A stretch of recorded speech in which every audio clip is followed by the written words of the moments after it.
আমি দেবাশিস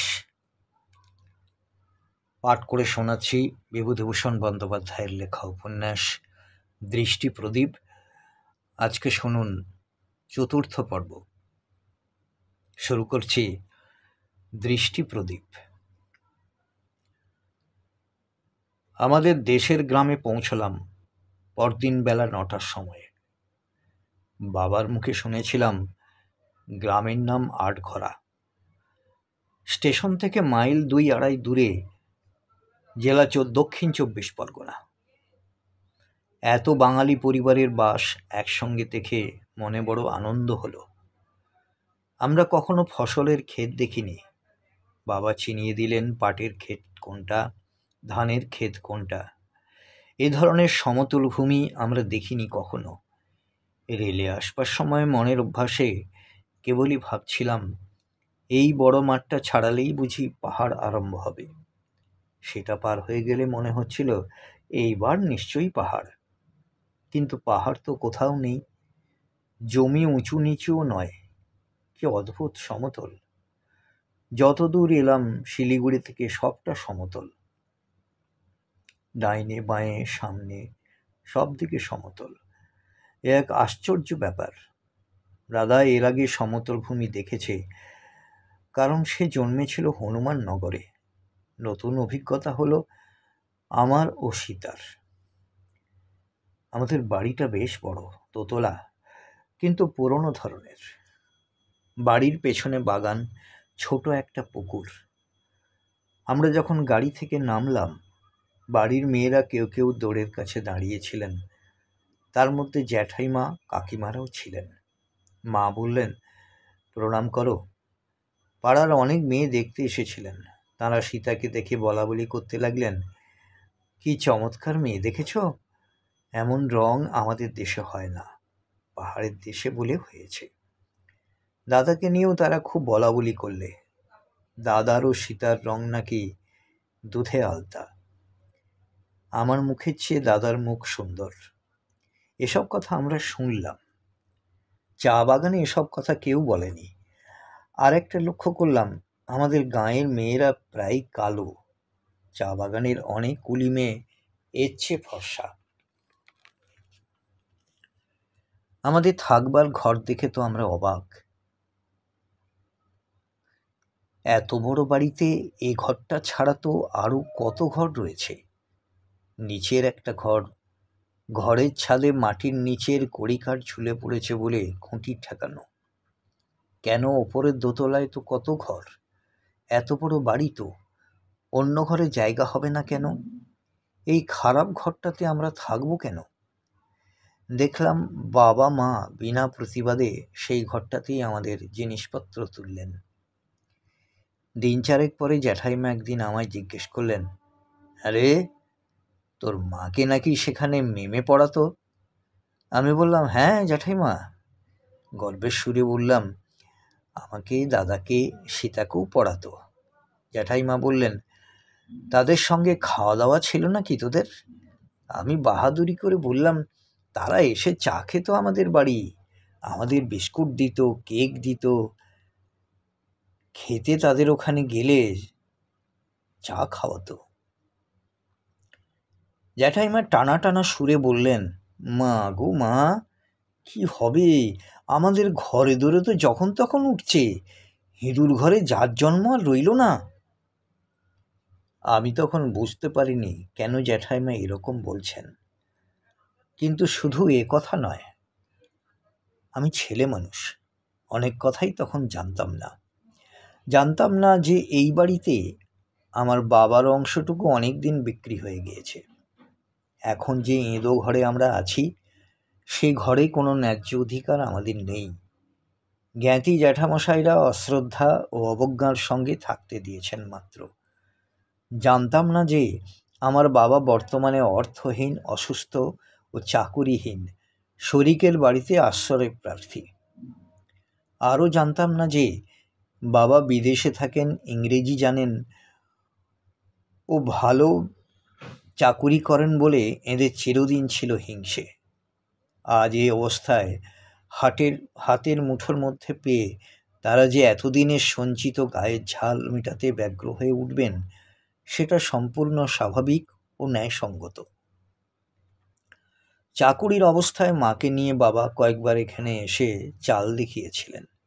এরা সে কথা ভোলেননি। ছেলে মানুষ বলেই এত কথা তখন বুঝতাম না। আমরা কখনো দোতলা বাড়ি দেখিনি। গাঁয়ে ঘুরে ঘুরে দোতলা কোঠা বাড়ি দেখতে আমাদের ভারী ভালো লাগতো, বিশেষ করে সীতা আজ এসে হয়তো বললে, কাল যেও আমার সঙ্গে দাদা, ও পাড়ার বাড়ুজ্য বাড়ি কত বড় দেখে এসো, দোতলার ওপরে আবার একটা ছোট ঘর।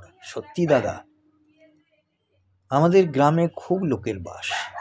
এক এক পাড়াতেই 60-70 ঘর ব্রাহ্মণ। এত ঘন বসতি কখনো দেখিনি। কেমন নতুনতর মনে হয়, কিন্তু ভালো লাগে না।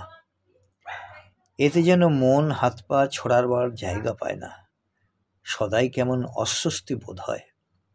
রাস্তায় ভেজাই ধুলো, পুরনো নোনাধরা ইটের বাড়ির অধিকাংশ, বিশেষ কোনো শ্রীছাঁদ নেই।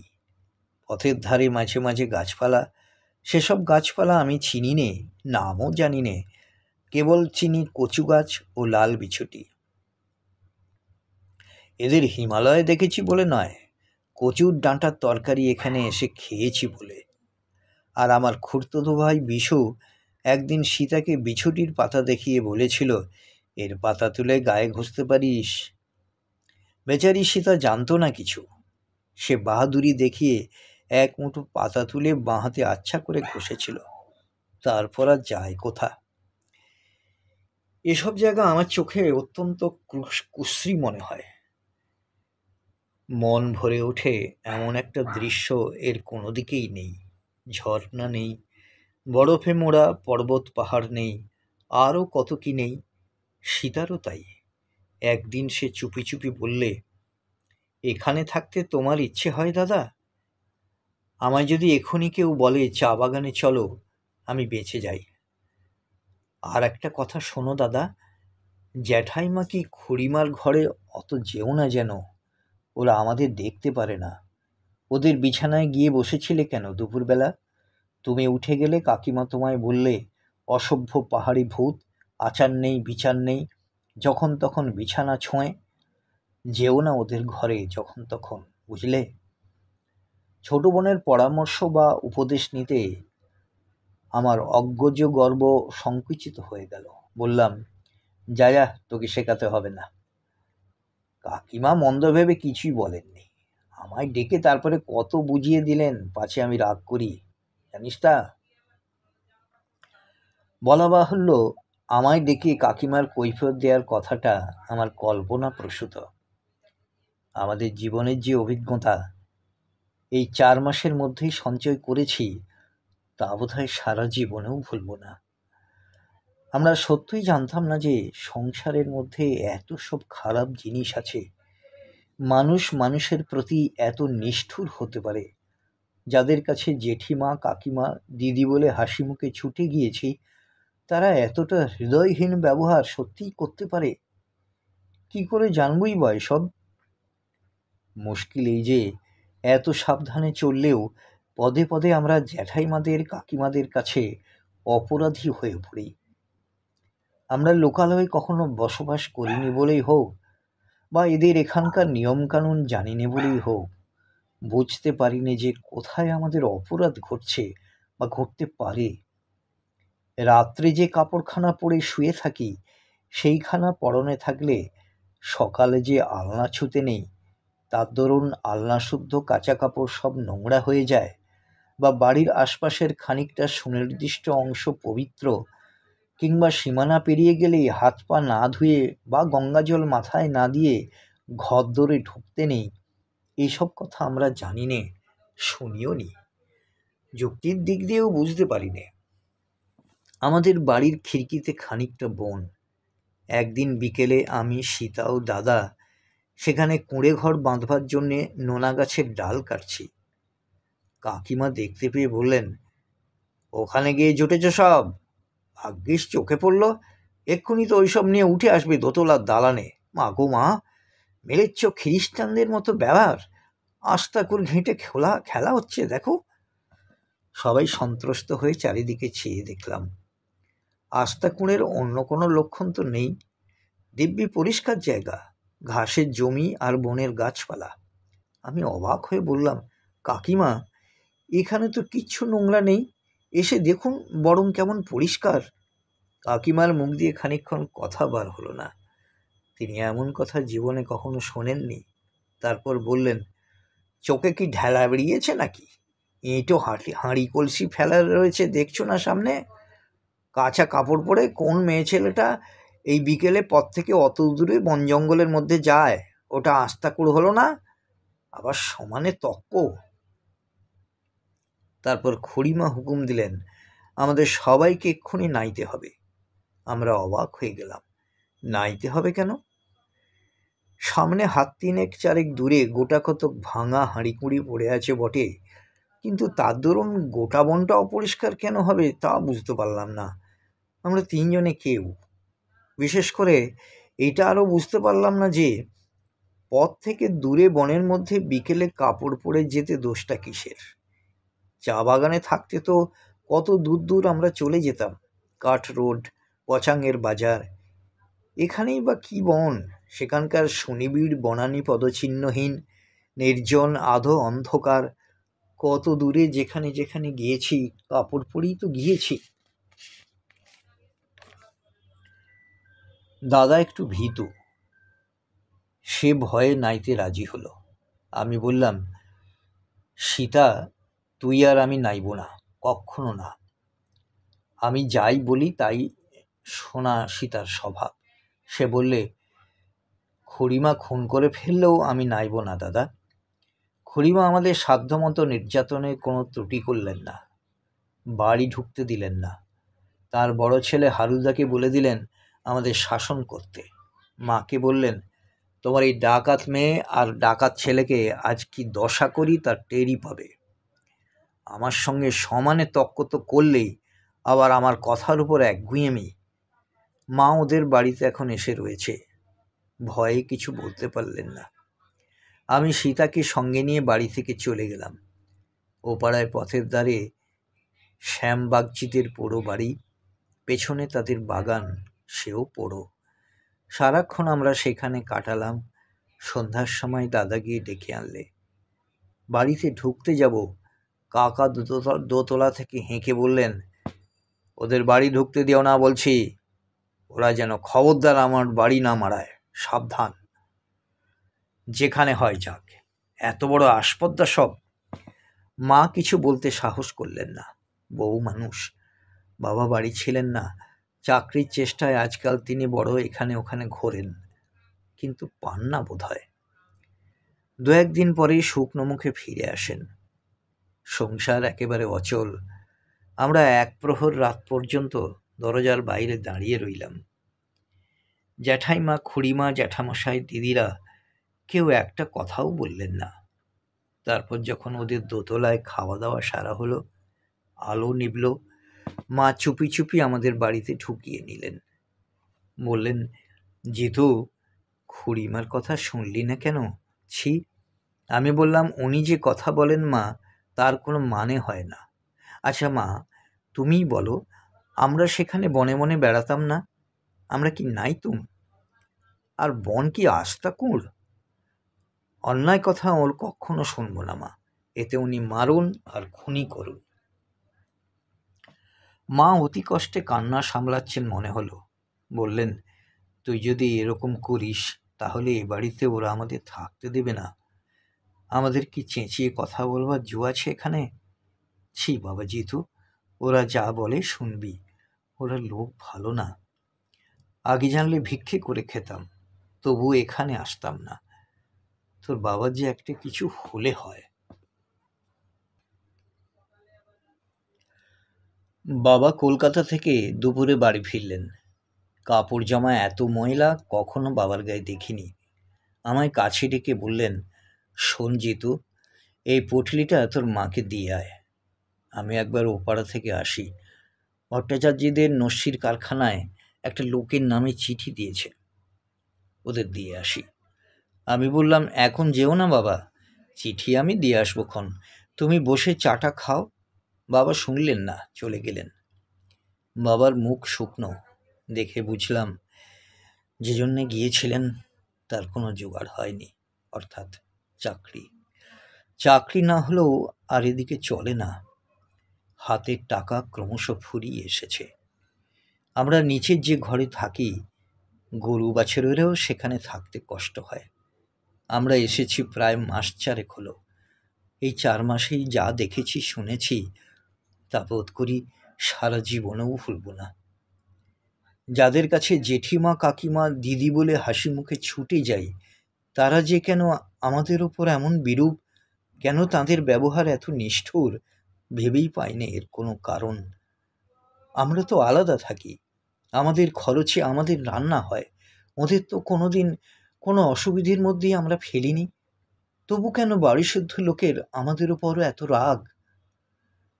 আমার বাবার আপন ভাই নেই, ওরা হলেন খুড়তুতো জ্যাঠতুতো ভাই। জ্যাঠামশাইয়ের অবস্থা খুবই ভালো, পার্টির বড় ব্যবসা আছে, 2 ছেলে গদিতে কাজ দেখে। ছোট্ট একটি ছেলে এখানকার স্কুলে পড়ে, আর একটি মেয়ে ছিল, সে আমাদের আসবার আগে বসন্ত হয়ে মারা গিয়েছে। মেজো কাকার 3 মেয়ে, ছেলে হয়নি। বড় মেয়ের বিয়ে হয়েছে, আর 2 মেয়ে ছোট। ছোট কাকার বিয়ে হয়েছে বেশি দিন নয়, বউও এখানে নেই। ছোট কাকা অত্যন্ত রাগী লোক, বাড়িতে সর্বদা ঝগড়াঝাটি করেন। গান বাজনার ভক্ত, ওপরের ঘরে সকাল সন্ধে নেই হারমোনিয়াম বাজাচ্ছেন। জ্যাঠাইমার বয়স মায়ের চেয়ে বেশি, কিন্তু বেশ সুন্দরী, একটু বেশি মোটাসোটা, গায়ে ভারী ভারী সোনার গহনা। এর বিয়ের আগে নাকি জ্যাঠামশাইয়ের অবস্থা ছিল খারাপ। তারপর জ্যাঠাইমা এ বাড়িতে বধূরূপে পা দেওয়ার সঙ্গে সঙ্গে সংসারে উন্নতিরও সূত্রপাত। প্রতিবেশীরা খোসামত করে বলে, আমার সামনেই আমি কতবার শুনেছি, তোমার মতো ভাগ্যিমানী কজন আছে বড় বউ, এদের কীই বা ছিল, তুমি এলে আর সংসার সব দিক থেকে উথলে উঠল, কপাল বলে একেই বটে। সামনে বলা নয়, এমন মন আজকাল কজনের বা আছে, দেওয়ায় থোয়ায় খাওয়ানোয় মাখানোয় আমার কাছে বাপু হক কথা। মেজ খুড়িমা ওর মধ্যে ভালো লোক, কিন্তু তিনি কারোর সপক্ষে কথা বলতে সাহস করেন না। তার ভালো করবার ক্ষমতা নেই, মন্দ করবারও না। মেজ কাকা তেমন কিছু রোজগার করেন না, কাজেই মেজ খুড়িমার কোনো কথা এ বাড়িতে খাটে না। বছরখানেক কেটে গেল, বাবা কোথাও চাকরি পেলেন না, কত জায়গায় হাঁটাহাঁটি করলেন, শুকনো মুখে কতবার বাড়ি ফিরলেন। হাতে যা পয়সা ছিল ক্রমে ক্রমে ফুরিয়ে এলো। সকালে আমরা বাড়ির সামনে বেলতলায় খেলছিলাম, সীতা বাড়ির ভেতর থেকে বার হয়ে এলো। আমি বললাম, চা হয়েছে সীতা? সীতা মুখ গম্ভীর করে বললে, চা আর হবে না, মা বলেছে চা চিনির পয়সা কোথায় যে চা হবে। কথাটা আমার বিশ্বাস হলো না। সীতার চালাকি আমি যেন ধরে ফেলেছি। এইরকম সুরে তার দিকে চেয়ে হাসি মুখে বললুম, যা, তুই বুঝি খেয়ে এলি? চা বাগানে আমাদের জন্ম, সকালে উঠে চা খাওয়ার অভ্যাস আমাদের জন্মগত। চা না খেতে পাওয়ার অবস্থা আমরা কল্পনাই করতে পারিনি। সীতা বললে, না দাদা, সত্যি, তুমি দেখে এসো, চা হচ্ছে না। তারপর বিজ্ঞের সুরে বললে, বাবার যে চাকরি হচ্ছে না, মা বলছিল 2 দিন পরে আমাদের ভাতই জুটবে না তো চা, আমরা এখন গরিব হয়ে গেছি যে। সীতার কথায় আমাদের দারিদ্র্যের রূপটি নূতনতর মূর্তিতে আমার চোখের সামনে ফুটে উঠল। জানতুম যে আমরা গরিব হয়ে গিয়েছি, পরের বাড়িতে পরের মুখ চেয়ে থাকি, ময়লা বিছানায় শুই, জল খাবার খেতে পাই নে, আমাদের কারুর কাছে মান নেই, সবই জানি, কিন্তু এ সত্ত্বেও নিজেদের দারিদ্র্যের স্বরূপটি তেমন করে বুঝিনি। আজ সকালে চা না খেতে পেয়ে সেটা যেমন করে বুঝলুম। বিকেলের দিকে দেখি বাবা পথ বেয়ে কোথা থেকে বাড়িতে আসছেন। আমায় দেখে বললেন, শোন জিতু, চল শিমুলের তুলো কুড়িয়ে আনি গে। আমি শিমুল তুলোর গাছ এই দেশে এসে প্রথম দেখেছি। গাছে তুলো হয় বইয়ে পড়লেও চোখে দেখেছি এখানে এসে এই বৈশাখ মাসে। আমার ভারী মজা লাগলো।